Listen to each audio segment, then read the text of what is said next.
Bom, eu acho que a gente já deu ali uns minutinhos aí para o pessoal se organizar, entrar, então vamos iniciar aqui oficialmente, tá? Então, hoje a pauta é o assunto, nós temos aqui o Henrique Santos, que ele é consultor aí na área tributária, ele tem bastante experiência nesse assunto de assuntos tributários, né? E hoje ele vai trazer para nós mais esclarecimentos sobre o assunto que é a exclusão do ICMS da base do PIS e do COFINS. Muita gente ainda tem dúvida se isso pode ser feito ou não pode ser feito na hora de fazer a nota fiscal, como é que faz, como é que aparece isso lá no SPED, enfim. Quem trouxe esse contato foi a Sheila, eu agradeço aí bastante a Sheila também que fez essa intermediação. E está contigo, então, Henrique, aí pode começar, está à disposição. Vou projetar aqui o slide, me avisem quando vocês estiverem visualizando. Tá ok. Então tá, pessoal. Então, primeiramente, bom dia a todos. Conforme a Damara comentou, meu nome é Henrique, eu sou contador, tá, de profissão, com pós em Direito Tributário, Compliance e Contabilidade. Atuo na área aí há mais de 7 anos, especificamente com a parte tributária, identificação de ativos e identificação de passivos. Então, eu recebi o convite hoje para estar falando um pouquinho sobre a exclusão do ICMS da base de cálculo do PIS e da COFINS, que é um tema ainda que está em ascensão e tem muitas dúvidas que envolvem esse tema referente a posso excluir, não posso excluir, como é que fica o crédito da entrada, tem alguma alteração, não há alguma alteração.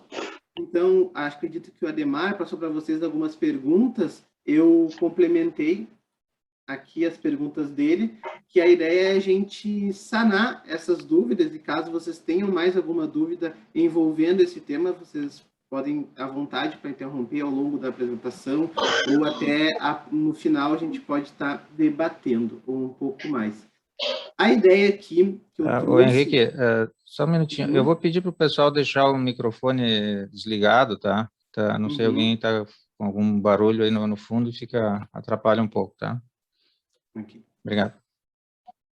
Eu trouxe uma sequência de slides aqui, trazendo um pouco da história da exclusão do ICMS desde ali de 2017, que foi onde o primeiro boom, onde o contribuinte ganhou a decisão de excluir o ICMS da base de cálculo do PIS e da COFINS.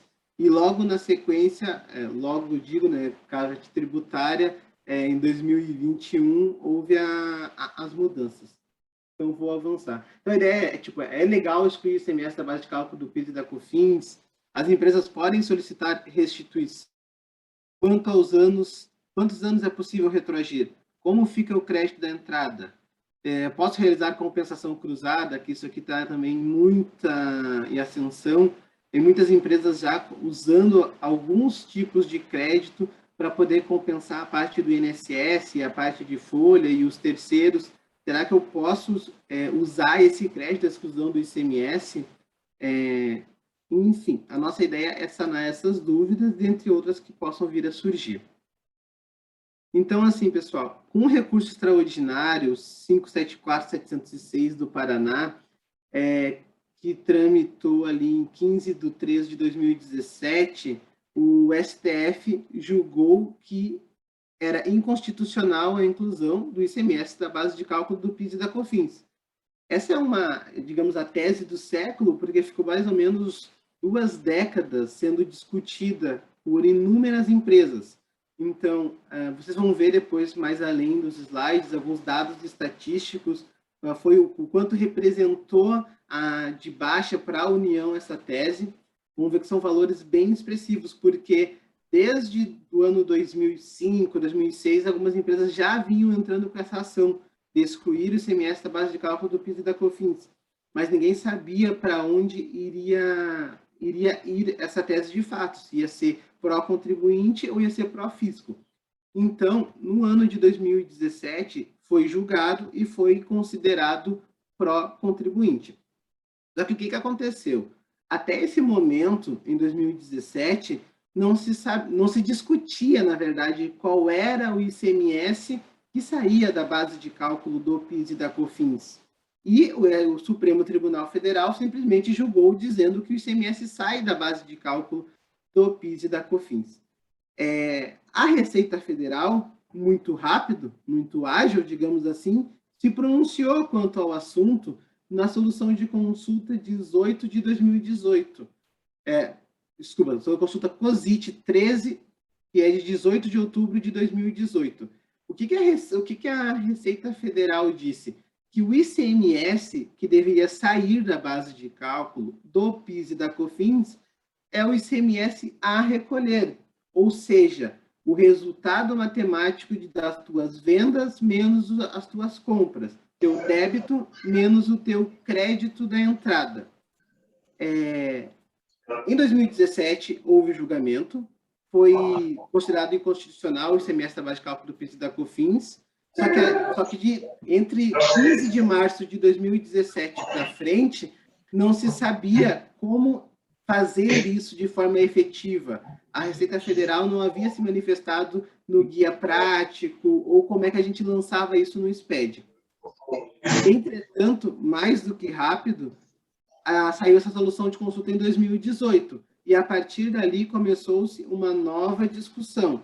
Não, o ICMS que deve sair da base de cálculo do PIS e da COFINS é o a recolher ou é o destacado? Se a gente fala no ICMS a recolher, nós estamos falando de uma baixa significativa de crédito que a empresa vai ter, porque o ICMS a recolher ele é infinitas vezes menor do que o ICMS destacado na nota propriamente dita, tá? Então, em 2018, a Receita Federal fez todo um embasamento, publicou numa solução de consulta COSIT. E o que é importante comentar? Uma solução de consulta COSIT, ela tem validade para todos os contribuintes, não só para o contribuinte que perguntou para a Receita Federal, não só para consulente. Em 13 de maio de 2021, o STF modulou os efeitos. Ou seja, o que isso significa? Então, depois de aí 4 anos, eles vieram, o STF se manifestou quanto à modulação de efeitos, quanto a dizer qual é o período que eu posso retroagir e qual é o ICMS de fato que sai da base de cálculo do PIS e da COFINS. Porque a Receita Federal, entre 2017 até 2021, ela, via de regra, autuou muitos contribuintes que fizeram com o ICMS destacado, salvo aqueles contribuintes que possuíam algum tipo de ação judicial. Então, no dia 13 de maio de 2021, houve as modulações de efeito. Vou ler ali o pedacinho. O tribunal, por maioria, acolheu em parte os embargos de declaração para modular os efeitos do julgado, cuja produção haverá de se dar após 15/3/2017. O que significa isso? Que o ICMS ele é administrativo desde 15/3/2017. Na verdade, desde o dia 16. Então, a partir de 16 de março de 2017, nenhum contribuinte mais precisa ter o ICMS na base de cálculo do PIS e da COFINS na sua saída. Ele pode excluir o ICMS destacado. Então, quem entrar com algum tipo de ação no ano de 2020, quem entrou no de 2020, entrou agora no ano de 2021, buscando retroagir daqui a pouco há 5 anos, o Supremo modulou os efeitos dizendo que não. Pessoal, ICMS é inconstitucional, mas vocês só podem retroagir até o dia 15 de março de 2017. Anterior, não há o que se discutir. Então, houve essa modulação de efeitos. A partir dessa data, virou administrativo. Só que ali, ressalvadas as ações judiciais e administrativas protocoladas até a data da sessão em que proferido o julgamento. O que isso significa? Como eu comentei, a tese do século ela vem sendo discutida há muitos anos, ela vinha sendo discutida há muitos anos. Então, todo contribuinte que impetrou uma ação judicial que buscou esse direito de uma forma jurídica até o dia 15 de março de 2017, esse contribuinte que possuía essa ação, esse poderá retroagir. E retroagir quanto tempo? Retroagir 60 meses a contar da data do protocolo da ação. O que isso significa? Que se eu entrei com uma ação da exclusão do ICMS da base de cálculo do PIS e COFINS em 2015, eu tenho direito a buscar desde 2010. Eu entrei em 2016, desde 2011, consecutivamente dando sequência, né? Sempre 60 meses a contar da data do protocolo até a data de hoje.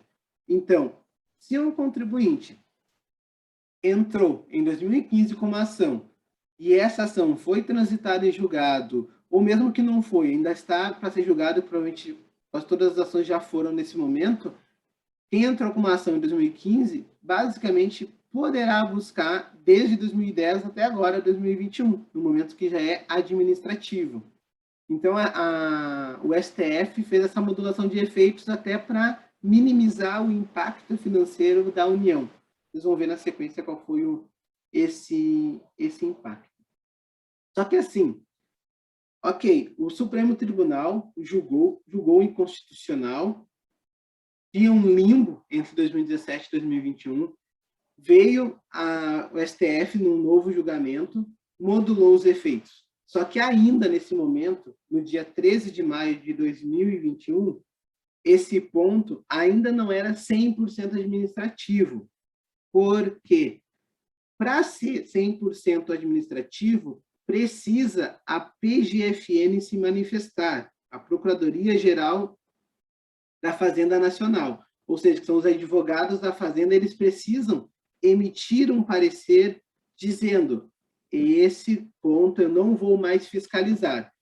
Porque toda vez que um fiscal da Receita fiscaliza, autua e o cliente faz a sua defesa, é a PGFN que tem o dever de julgar. Então, ela tem que manifestar através de um parecer dizendo que ela não vai mais se manifestar quanto a esse assunto. Esse assunto já é administrativo. Via de regra, ela tem um prazo curto para fazer isso, mas às vezes ela embarga a declaração e pede mais tempo, digamos assim, trazendo em miúdos. Entretanto, como esse assunto é um assunto polêmico e que já vinha sendo discutido há muitos anos, a PGFN se manifestou de uma forma até que bem rápida, publicando o parecer SEI 7698, no dia 26 de 5 de 2021. Ok, com a divulgação desse parecer, a partir desse momento, não mais pode ser fiscalizado no âmbito de ser autuado pelo ICMS destacado. Então, a Receita Federal do Brasil não pode mais dizer que agora é o ICMS a recolher, porque houve o julgamento do STF, houve a modulação de efeito e houve a manifestação da PGFN quanto a esse assunto, dizendo que esse assunto agora é administrativo. E nesse parecer SEI, eu trouxe aqui para vocês alguns tópicos que eu julguei importante para esse nosso bate-papo, para essa nossa conversa. No parágrafo 5º diz assim, prosseguindo, a tese fixada originalmente no dia 15 de março de 2027 foi o ICMS não compõe a base de cálculo para fins de incidência do PIS e da COFINS, eis a ementa do referido acordo, lavra a ministra Carmen Lúcia.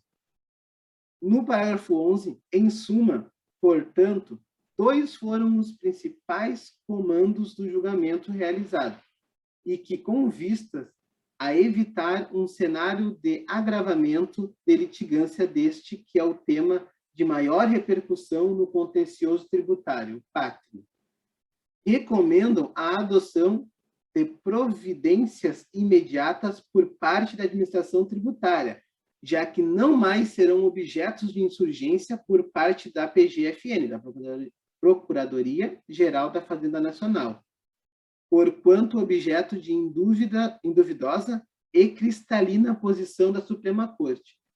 Ou seja, traduzindo, não vou mais fiscalizar, não vou mais julgar as autuações que eventuais fiscais da União possam lavrar sobre algum contribuinte. No tópico A, os efeitos da exclusão do ICMS da base de cálculo do PIS e da COFINS devem se dar após 15 de março de 2017, ressalvadas as ações judiciais e requerimentos administrativos protocolados, até, inclusive, o dia 15 de março de 2017. O que isso aqui significa? Que esse ponto ele é administrativo desde o dia 16, de parte prática, de parte efetiva. Então, quando alguma consultoria ou quando alguém falar, vamos buscar os ICMS da base de cálculo do PIS e da COFINS que não foram buscados, ou que incidiram na base do PIS e da COFINS entre o ano de 2017 e agora, o ano 2021, a gente só pode buscar a partir do dia 16, efetivamente. O dia 15 foi o dia do julgamento e esse dia ficou respaldado ali pela PGFN e pela Receita. No item B, o ICMS a ser excluído da base de cálculo das contribuições do PIS e da COFINS é o ICMS destacado nas notas fiscais. Então, não há mais dúvidas, novamente aqui, tá? Quanto ao ICMS que deve ser excluído da base de cálculo. Pois muito bem. Fazendo essa lógica, trazendo essa um pouco de história para vocês, houve julgamento, a Receita Federal se manifestou muito rápido no sentido de uma solução de consulta mais favorável a ela, digamos assim. No ano de 2021, houve ali o segundo julgamento do STF, e aonde modulou os efeitos e a PGFN já se manifestou. Só que até esse momento a gente não sabe como fazer isso. Como é que eu tiro o ICMS da base de cálculo do PIS e da COFINS? E daí a Receita Federal, no guia prático da FD Contribuições, que é o documento onde está a informação do PIS e da COFINS, dentro do sistema SPED, que foi emitido no dia 18/6/2021, ele traz novamente alguns dizeres da PGFN e do STF, e ele orienta, então, de fato, como deve ser feito essa exclusão do ICMS, e, inclusive, ele traz alguns exemplos. Novamente, eu trouxe aqui o que eu achei mais pertinente ao nosso debate. Mas comento que nesse guia prático, que foi emitido ali no dia 18, a versão 1.35, foi incluída duas sessões, a sessão 11 e a sessão 12. Na sessão 11, ela trata assim: observações sobre os efeitos da decisão judicial na escrituração da FD Contribuições. Quaisquer alterações na base de cálculo de alíquotas ou de tratamento tributário do CST, diversos dos definidos pela legislação tributária, só serão aplicáveis à escrituração se não houver limitação temporal dos efeitos da sentença judicial. Assim, faz-se necessário que a ação judicial tenha transitado em julgado, bem como a decisão judicial seja aplicável em relação aos fatos geradores a que se referem a escrituração.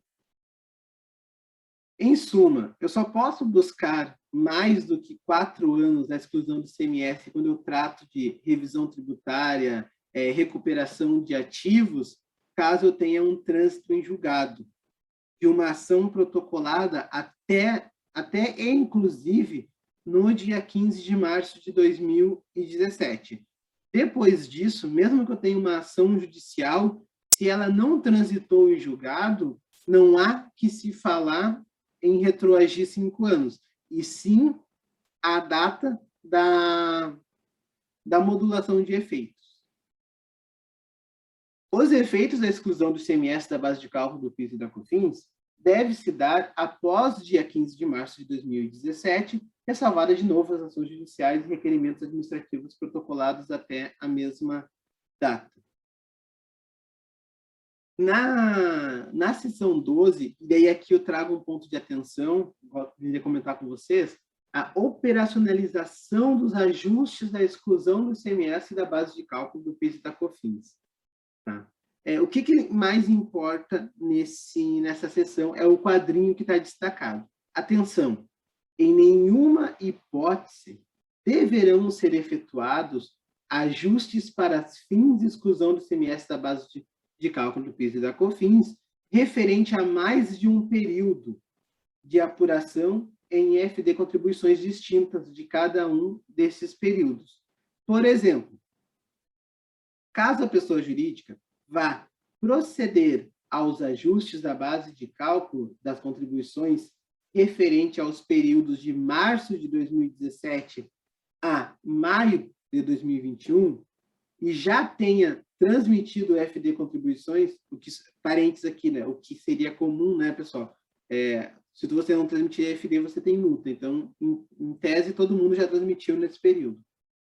Destes mesmos períodos, sem efetuar a respectiva exclusão do ICMS, o que também é meio lógico, porque até aquele momento ninguém sabia, a não ser quem tinha ação ou quem fazia com o ICMS a recolher, acabou tomando uma posição mais conservadora. Deverá proceder o ajuste mediante a retificação de cada um das EFD contribuições do período. O que isso significa? Quando a gente fala de créditos tributários, existem algumas formas de a gente fazer a apropriação dos créditos. Tá? A Receita Federal, através da Instrução Normativa 1717, ela manifesta como ela quer que a contribuinte faça essa recuperação de crédito.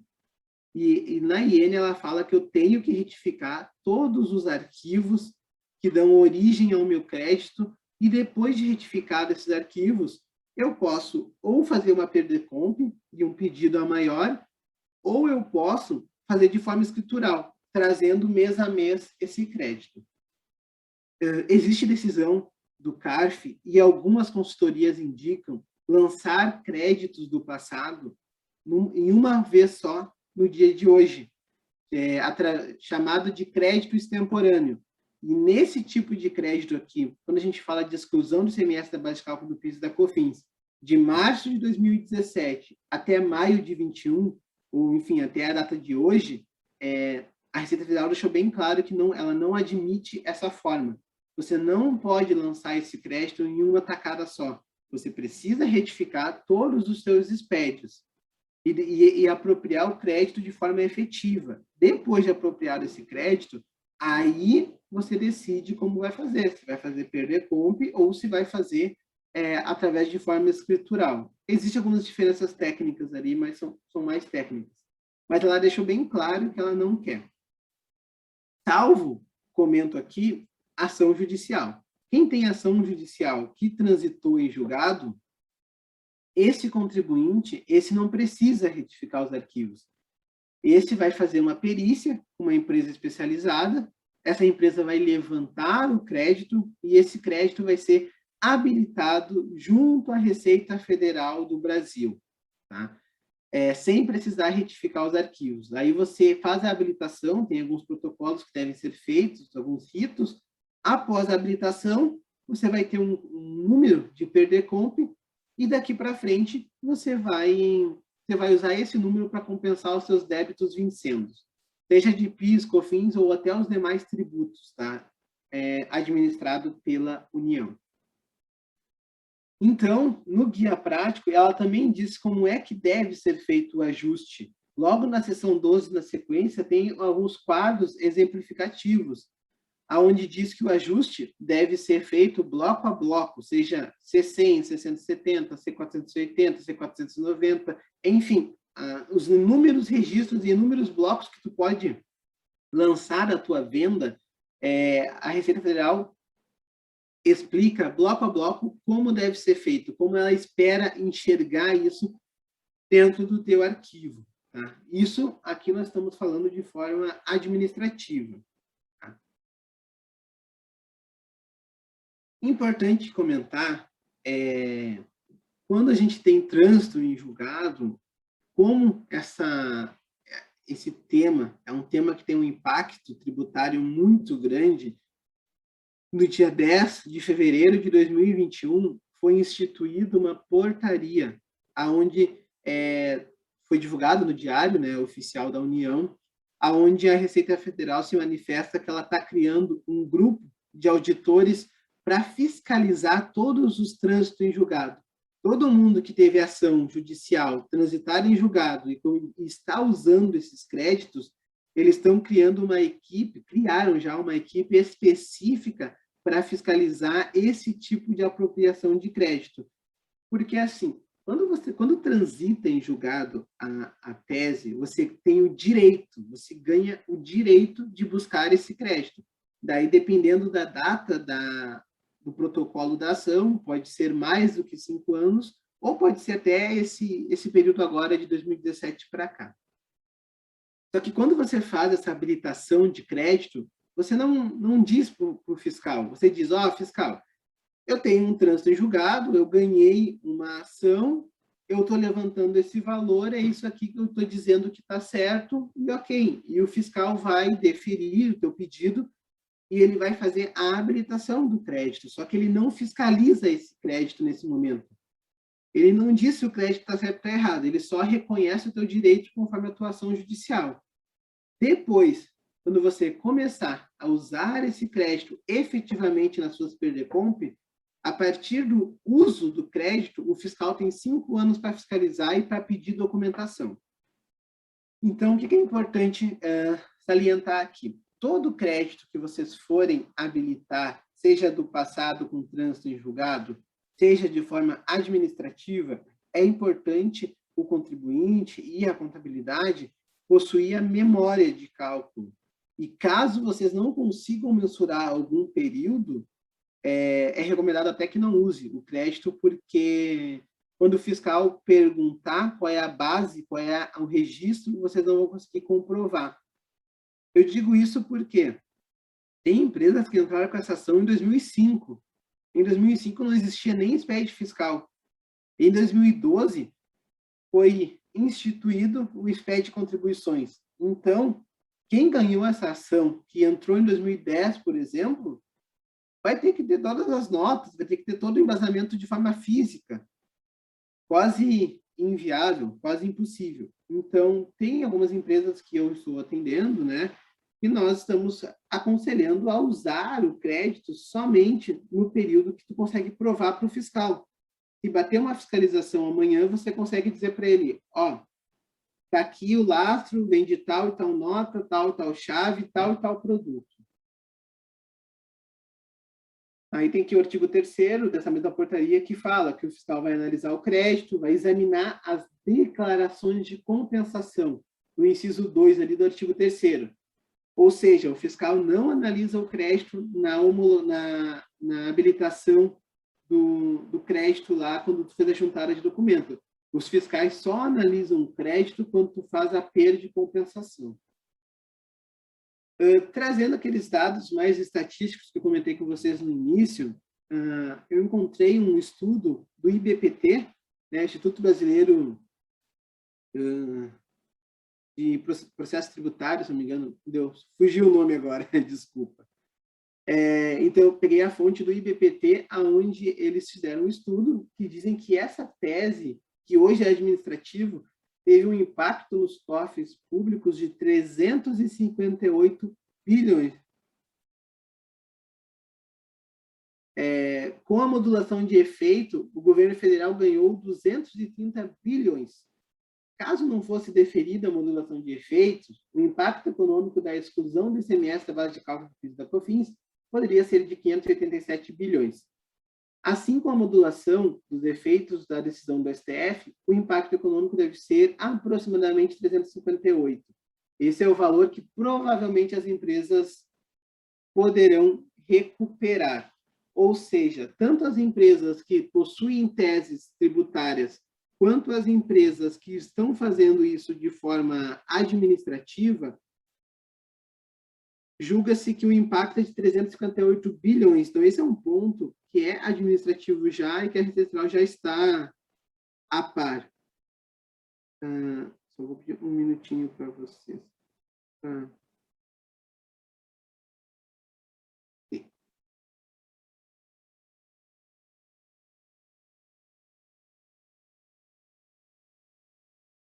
Dando sequência aqui, então tá, esse é um ponto administrativo, a Receita Federal perdeu, a PGFN já modulou os efeitos.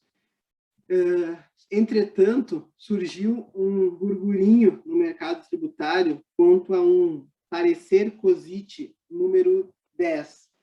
esse parecer COSIT número 10, gente, esse já não trata mais da questão da exclusão do ICMS na saída. Ele trata da exclusão do ICMS na entrada. Só que, assim, esse parecer COSIT, eu nem posso falar que ele foi emitido pela Receita Federal do Brasil, porque ele não aparece em nenhum diário oficial. Esse parecer COSIT, ele, em tese, não existe. Tá? Ele foi anexado a um processo de uma empresa que estava pleiteando essa tese antes do julgamento. O que aconteceu? Essa empresa, ela entrou com a tese da exclusão do ICMS da base de cálculo do PIS e da COFINS, e para se resguardar, caso fosse perder, eles fizeram o depósito judicial.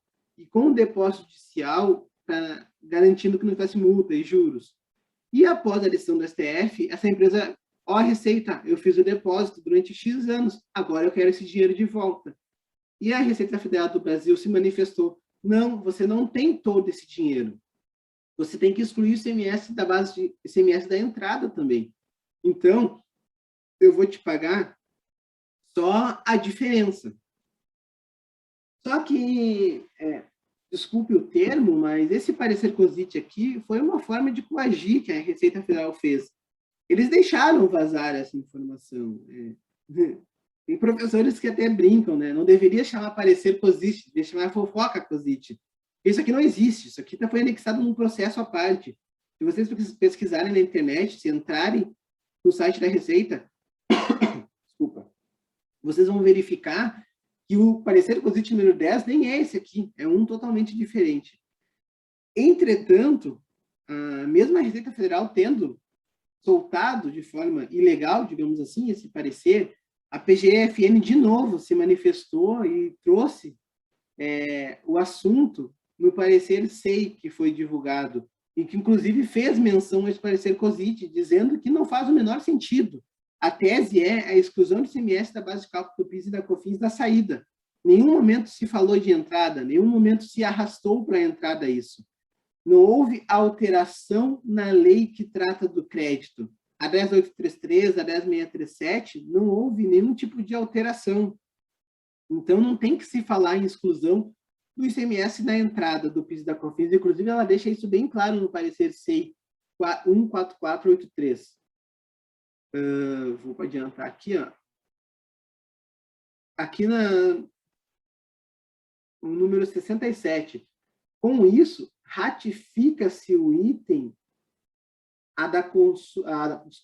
Com isso, ratifica-se o item da consulta formulada no parecer COSIT 10, de 1 de julho de 2021, e retifica-se o item B, considerando a inexistência de lastro legal para fins da exclusão do ICMS na apuração dos créditos.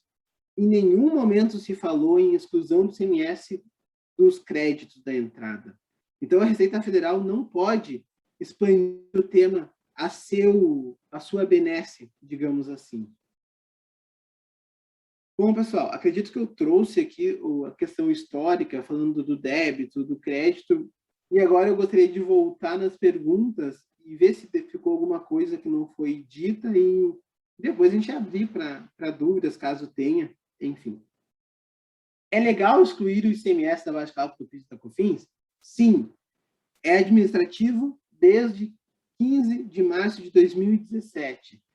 As empresas podem solicitar a restituição? Sim, pode. Por quê? Isso aqui é um pagamento indevido ou a maior. Todo pagamento indevido a maior, tu pode fazer uma perder-comp e fazer a solicitação disso em dinheiro. Mas, se tu é do lucro real, também tu pode fazer a habilitação do crédito dentro do teu SPED e usar com os tributos que vão vencer daqui para frente também, sem problema. Mas se quiser pedir restituição e esperar entrar na conta, é uma estratégia sim. Mas isso aqui já é administrativo, é um crédito líquido e certo, desde que a mensuração seja feita da forma correta. Como fica o crédito quantos anos é possível retroagir? Desde 15 de março de 2017, tá, pessoal? De forma administrativa. Se tu tem um trânsito em julgado, Aí tem que analisar quando foi protocolado o teu processo. Se o protocolo se deu depois de 15 de março de 2017, você vai voltar a 15 de março de 2017. Caso não tenha transitado em julgado ainda. Se transitou em julgado entre 2017 e 2021, vale o trânsito em julgado. Você volta ao período do trânsito em julgado.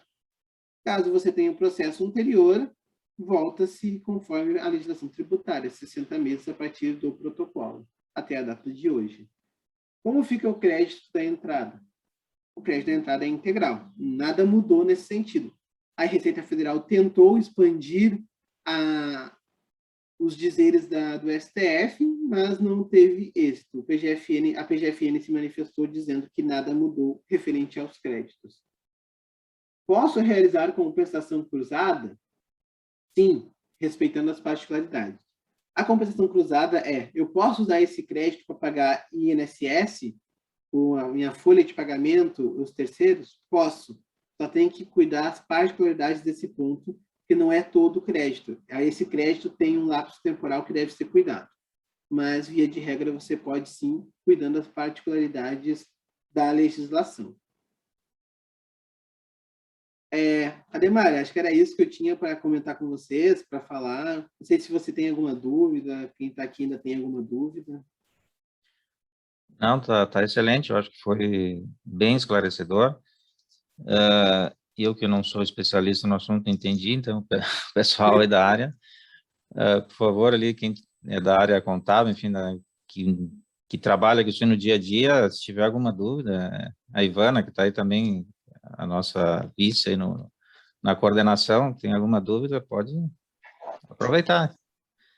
Tá, eu quero aproveitar, assim, é que justamente falhou o áudio na hora que ele estava explicando sobre isso.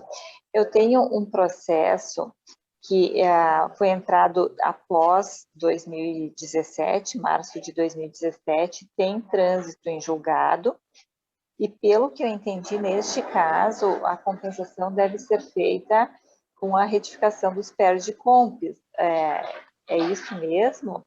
Não, tem que ser... Se já possui o trânsito em julgado, aí você não precisa retificar as PERDECOMP. Do período que está abarcado na solicitação, no crédito pleiteado. Daí na verdade, a decisão ficou, eles deram em cima já do parecer do STF, no caso, da Procuradoria, né, que é a partir de 15 de março de 2017. Quando é que transitou em julgado? Você sabe a data? Foi agora, em junho de 2021. Então tá. Então já transitou com a data da decisão do STF. Sim. Assim, como houve o trânsito em julgado, você não precisaria, mas fica facultado a sua escolha. Com o trânsito em julgado, você pode fazer a habilitação do crédito lá na Receita Federal, através do e-processos ali, juntando toda a documentação necessária. Mas, assim, a diferença do teu trânsito em julgado para a decisão administrativa, é só a vantagem de não precisar retificar os arquivos. Com o trânsito em julgado, você pode habilitar o crédito na Receita Federal, fazer uma PERDECOMP e usar daqui para frente. Ou você pode fazer até administrativo, porque no teu caso não teve diferença financeira para o teu cliente. Na verdade, eu tinha lido alguma coisa em relação que dizia que os processos que foram protocolados após março de 2017 deveria ser tratado da mesma forma que aquelas empresas que não entraram com o processo. Mas isso é para o caso de não haver o trânsito em julgado, então. Isso. Via de regra, quando não tem o trânsito em julgado, porque daí já vai retroagir a mesma data. Porque o que acontece, Ivanilda? Como muitas empresas entraram com ação judicial depois da decisão de 2017, porque não se sabia ali se iria ou não modular efeitos, e todo mundo decidiu garantir esse direito, durante esse período houve muitas empresas que transitou em julgado antes de 2021, mas algumas estão transitando agora. Na Receita Federal, esse é um crédito administrativo, e de forma administrativa tu não precisa mais de processo. Mas como transitou em julgado, até onde vai o meu conhecimento desse assunto, você não precisaria retificar, porque senão não faria sentido tu ter o trânsito em julgado, até porque tu vai ter os honorários, provavelmente, do escritório de advocacia que entrou, enfim. Então, tu tem que fazer a juntada de documento. Desconheço algo diferente de processo que já transitou em julgado precisar retificar, porque você faz todo um processo de habilitação diferente. Quando você retifica, você vai botar lá o crédito, bloco a bloco, o registro, e vai lastrear nos SPEDs. Quando transita em julgado, você faz uma memória de cálculo em Excel, junto com toda a documentação que é necessária, você protocola. E no momento que você protocola, é gerado um número de perder-conta, que você vai usar daqui para frente. Então, não tem muito sentido, depois que transitou em julgado, você retificar os arquivos, tá?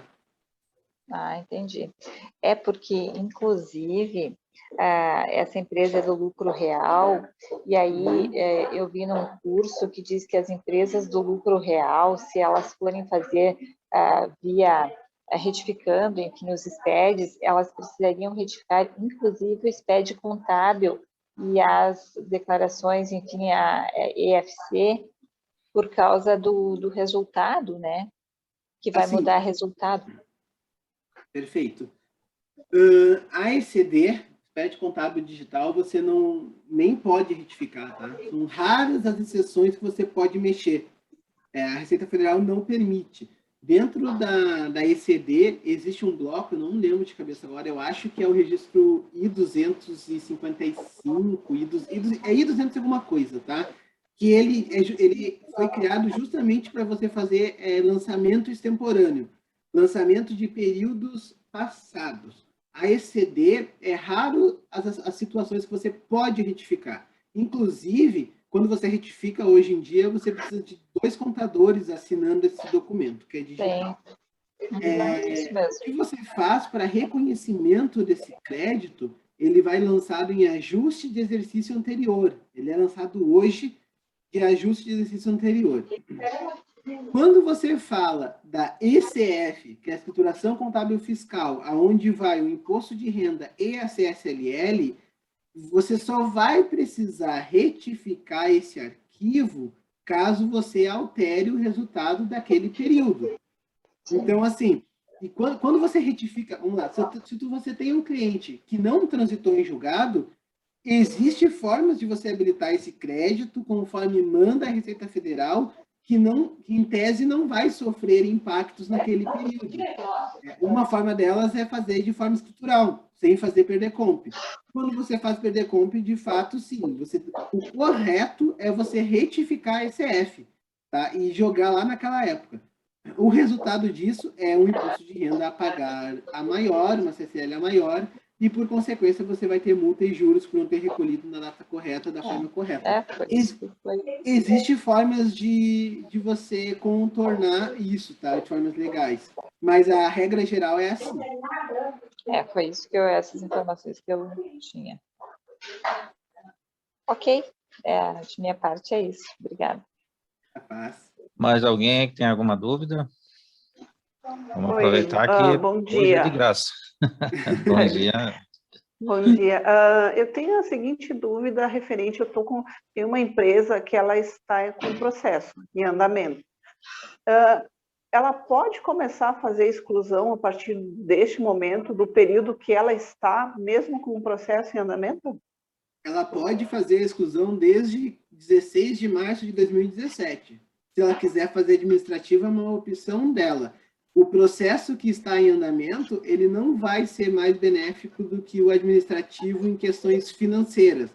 A única diferença é que, se transitar em julgado esse processo, porque, assim, o juiz ele pode dizer que ele não tem a intenção de agir mais, porque esse tema já está pacificado. Mas, caso transite em julgado, e pode transitar, sim, em julgado, você não precisaria retificar os arquivos.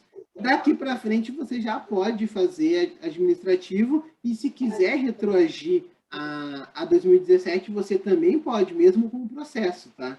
No processo, nesse caso, a única vantagem é que você não vai precisar retificar os arquivos, mas não muda em nada a decisão. Sim, mas então eu poderia partir, por exemplo, do mês de outubro começar a fazer a exclusão e o meu processo ele seria finalizado até o mês de setembro. Então, se transitou em julgado, eu só vou buscar os créditos até esse período.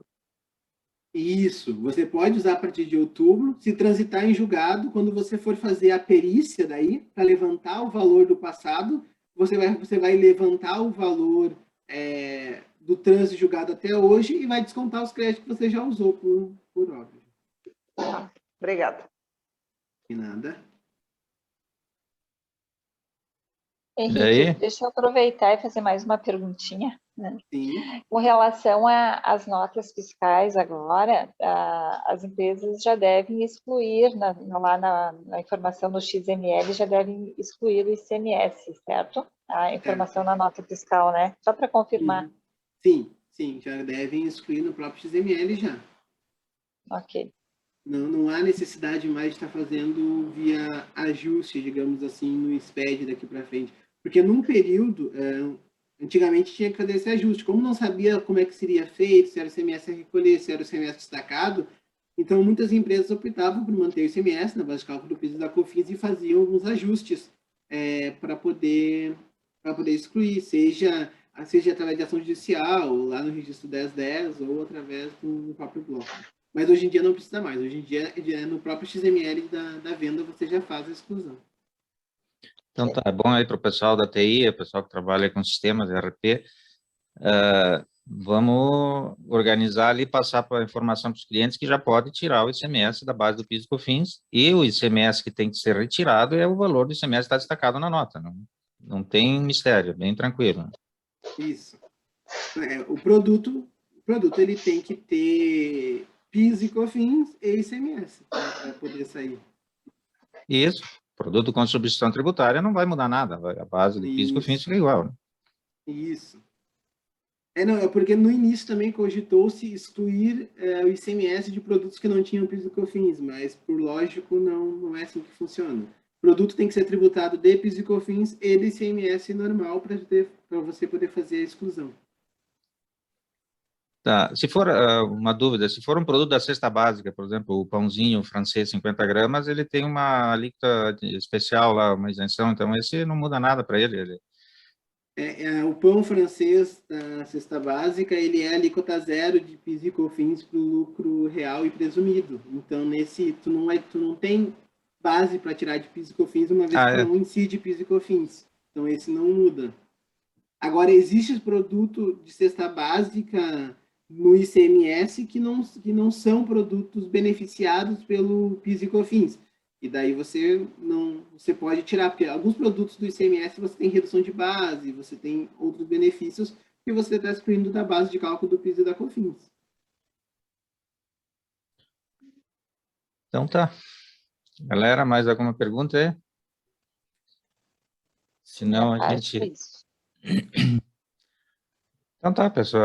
Eu agradeço muito o Henrique aí, ele deixou ali na tela aí o contato dele, agora ele já tirou o compartilhamento, mas se alguém quiser depois entrar em contato com ele, só me solicitar, eu encaminho aí a informação, e se ficou alguma dúvida também, eu tenho certeza que ele pode ajudar espontaneamente aí, mas enfim, se alguém precisar do serviço dele para ir mais a fundo, ele com certeza está à disposição aí do pessoal.